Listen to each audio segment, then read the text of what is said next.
Hello guys! Welcome! Tingnan natin kung ano yung mensahe sa'yo. Tatanong natin dito, ano yung totoo niyang nararamdaman sa panahon ngayon, okay? Yung nararamdaman niya ngayon. Ayan, start na tayo. Ano yung totoo niyang nararamdaman sa'yo? Pag naaalala ka niya ngayon, ano yung kanyang unang naiisip sa'yo?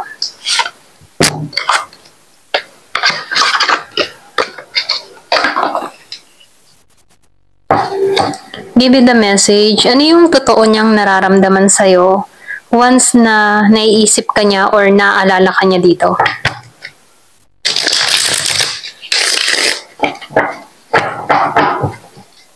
Give it the message. Ano yung totoo niyang nararamdaman sa'yo once na naalala ka ng tao na to? Give me the message. Ano yung totoo niyang nararamdaman sa'yo once na naaalala ka ng tao na to?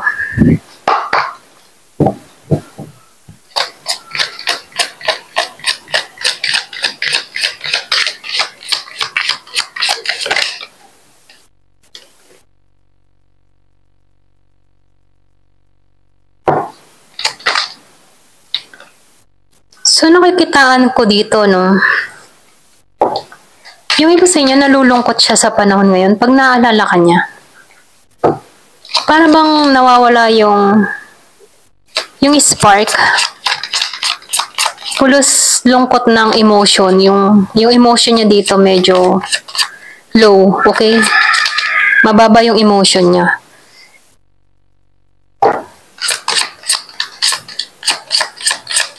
So, nakikitaan ko dito, yung iba sa inyo, meron kang tao dito na ang laki ng binagsak ng katawan.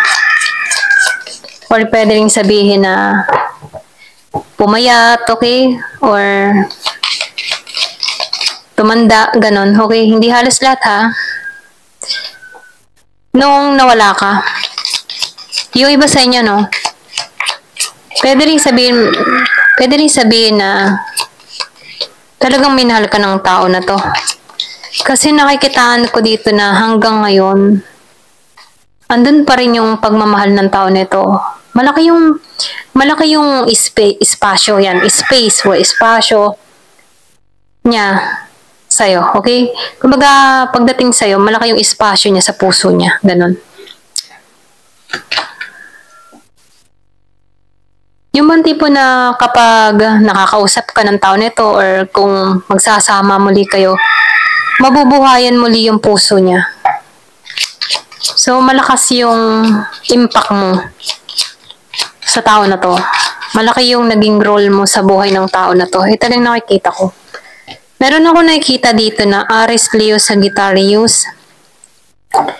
Merong Scorpio, Cancer, and Pisces. Merong Gemini, Aquarius, and Libra. Ayan. Yung iba sa inyo, hanggang ngayon, iniintay ka pa rin ito. Okay? May pag-iintay siya. Yung man tipong nahiling tong tao nito na baka sakali magbalik ka.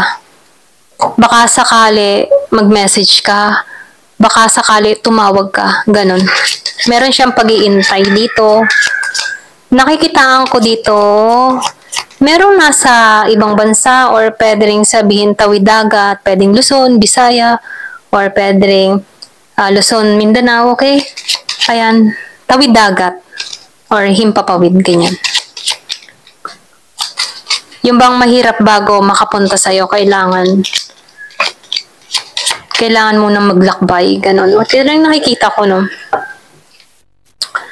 So, nakikitaan ko rin dito, yung nararamdaman ng tao na to, nasasaktan siya. Kasi ko yung hinahanap-hanap ng tao nito na hindi niya mapanghawakan, ganun. Alam mo yung rosas, kumbaga, hindi niya makamas yung bulaklak hanggat hindi niya na yung tinik, okay? So, parang ang rosas na maraming tinik, okay?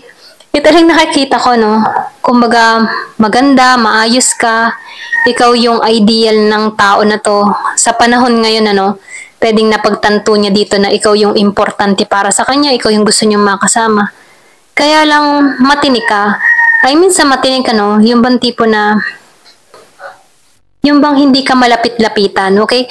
So, nafe-feel ko dito, bago ka, bago ka niya makamit, marami siyang dapat gawin, okay? Parang challenge, okay? Challenge ka sa kanya ngayon, okay?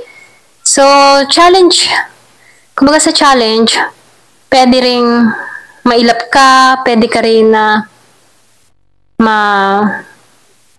yung mga mabungangaan mo siya, or masumbatan mo siya, alam mo yung ganun, marami kang, hindi ka maamo, ayun, ito rin nakikita ko, sa panahon ngayon, hindi ka maamo. Kaya itong tao mong ito, nalulungkot, may pagka-tensyonado to, okay? Pag naalala ka niya, once na nagagalit ka or yung emotion na pinakikita mo sa tao nito, doon nalabas yung totoo niyang ugali, okay? I mean, sa totoo niyang ugali, doon niya na-express yung kanyang emotion pagdating sa'yo. Kaya lang, hindi magawa ng tao na to dahil mailap ka or kahit gusto ng tao nito na humingi ng tawad sa'yo, masyado kang protektado sa sarili mo. Ayun, ito lang nafe-feel ko sa'yo. So, nakikitaan ko dito, yung iba sa inyo, gusto nitong magmensahe sa'yo. Okay? Yung iba ha, kung meron kang kadiling na Aries, Leo, Sagittarius, kasi siya yung tipo ng tao na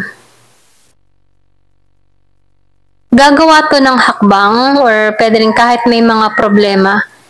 Pag alam niyang may kasalanan siya, gagawa siya ng hakbang para humingi ng tawad. So, nafe-feel ko dito, more action to kaysa mag-isip. So, nafe-feel ko dito na siya yung tipo ng tao na padalos-dalos din na kung saan hindi niya rin inaalam yung sasabihin. I mean, hindi sasabihin, kumbaga nagiging siyang padalos-dalos na kung saan kahit nakakasakit siya or kahit may mali na sa kanyang mga ginagawa, hindi niya pinag-iisipan kung ano yung feedback sa kanya or kung ano yung kahihinatnan. So, nafe-feel ko dito nagigitong hindi maingat, okay? Hindi siya nagiging maingat dito. So, nakikita ko dito, gusto ng tao nito na mag-message sa'yo, gusto nito na kausapin ka, gusto ko ng tao nito na puntahan ka. Kaya lang, medyo alanganin siya dito kasi alam niya yung mga nagawa niyang pagkakamali dito or pwede rin hindi mo siya patunguhan dito, okay? Nakikitaan ko din dito yung iba sa inyo, nawawalan siya ng pag-asa or pwede rin nafe-feel ng tao na to na failure siya pagdating sa'yo. Para bang wala siyang maipagmalaki sa'yo or wala siyang maiharap sa'yo dahil alam ng tao na ito na ang tingin mo sa kanya ay problema, ang tingin mo sa kanya ay sabihin natin na yun nga, problema or failure, ganyan. So, nafe-feel ko dito, medyo itong tao nito ay low yung kanyang, yung kanyang self-esteem, Ito lang nafe-feel ko, para bang naliliit siya. Ito lang nakikita ko dito, may pangliliit siyang nararamdaman. Yung iba sa inyo,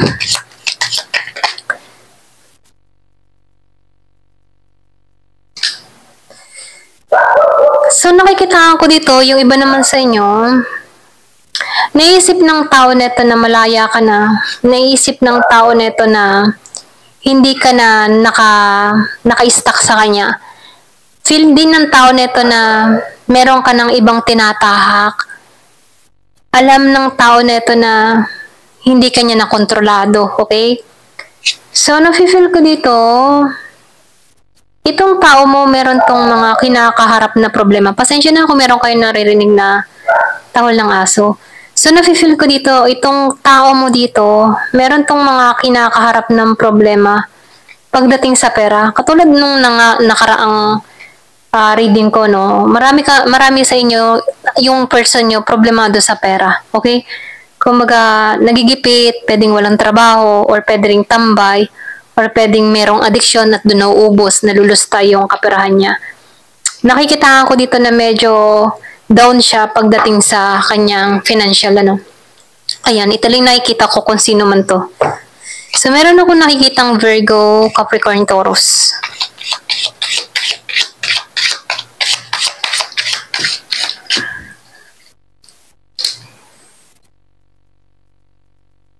So, nakikita ko dito yung iba naman sa inyo, para siyang nakahinga ng maluwag, okay?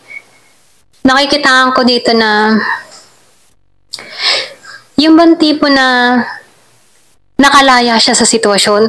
Kung ikaw man yung nagkaroon ng atraso sa tao nito, para siyang nabunutan ng tinik, okay? Ito lang nakikita ko dito.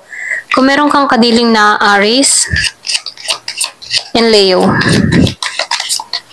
meron din ako nakikitang Sagittarius. So, yung iba sa inyo na-feel ko dito, gusto ng tao nito na mag-message sa'yo. Gustong humingi ng tawad. Nag-o-observe. Ini-stalk ka. Social media. Gusto nitong makipagkasundo. Gusto nitong tapusin na yung conflict. Yung tampuhan, kung may tampuhan kayo ng tao na to. Bago to kumilos, nag-o-observe muna siya dito. Okay, kung ito na ba yung right time para kumilos siya, or pwede rin naghihintay lang to ng tamang oras. So, meron din ako nakikita dito nagme-mensahe sa tao mo.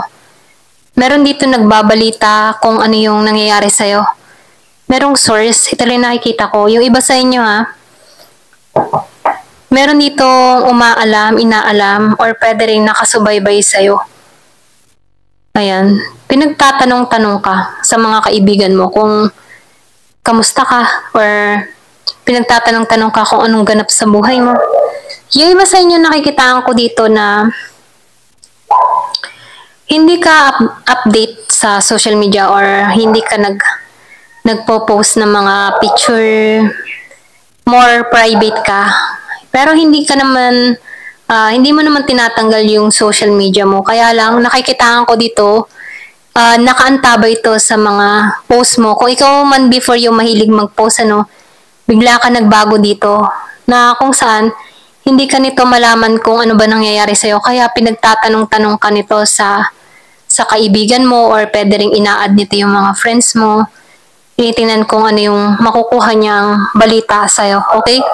Ayan, ito na yung nakikita ko dito. Sa 90, nag-iintay ito ng timing. Yung iba sa inyo, mahal ka pa rin ito.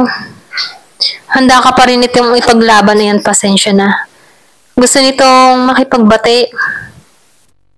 Kaya lang wala pa siyang makuhang mensahe dito. Or wala pa siyang makuhang kaganapan or nangyayari sa'yo. Okay?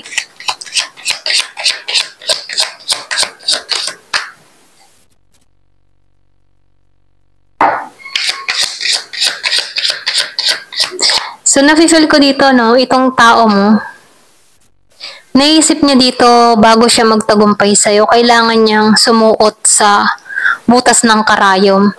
Kasi iba ka na. Okay? Ito lang nakikita ko, parang challenge ka ngayon. So, nakikita ko dito na challenge tong tao mo pagdating sa'yo, kasi bago kanya makamtan dito, kailangan niya munang maraming pagdaanan, or kailangan marami siyang kaharapin. Okay?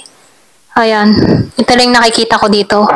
So, tingnan natin kung ano yung secret or ano yung gusto niyang sabihin sa'yo. Ayan.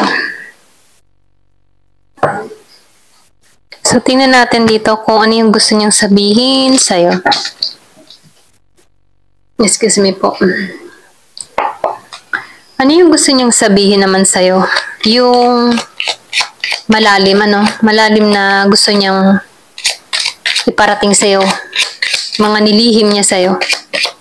Yung time na nasa hermit mode siya. Ayan. Ayan. So, lumabas to, You have so many options. Alam niyang marami kang gustong gawin, marami kang option, marami kang choices. If I follow you, I could lose everything. So, kung susundan ka ng tao nito, maraming mawawala sa kanya. Ayun yung pinaka nilihim niya sa'yo.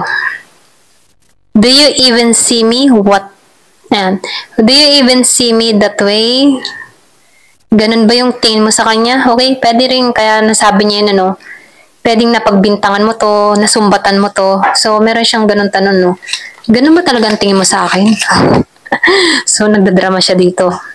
So, my life started when I met you. Ayan. Nag-start yung buhay niya nung nakilala ka niya. No. Yan, may no. So, ano yung no?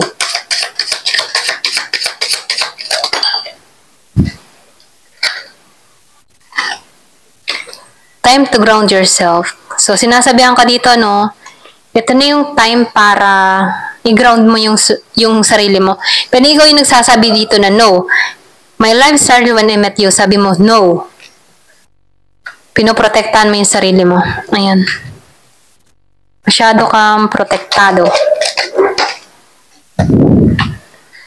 So, nag-aalala to sa inyong dalawa. So, nag-iisip siya dito. Meron pa bang pag-asa? You make my heart full. So, pinuno mo yung kanyang puso. I want to start a family with you. So, gusto niya magsimula kayo. Kung madalas makita yung 10-10, okay? Gusto niya, ikaw yung makasama niya dito. Gusto niya magsimula kayo as a family, ganyan. Give me the message. Ayan, last na to. I'm afraid to talk. So, takot to. So, kung madalas mo din makita yung 777, tatlong 7, natatakot tong kausapin ka. Okay? Merong takot. Ayan. Ito din nakikita ko. Thank you for watching. Love and peace.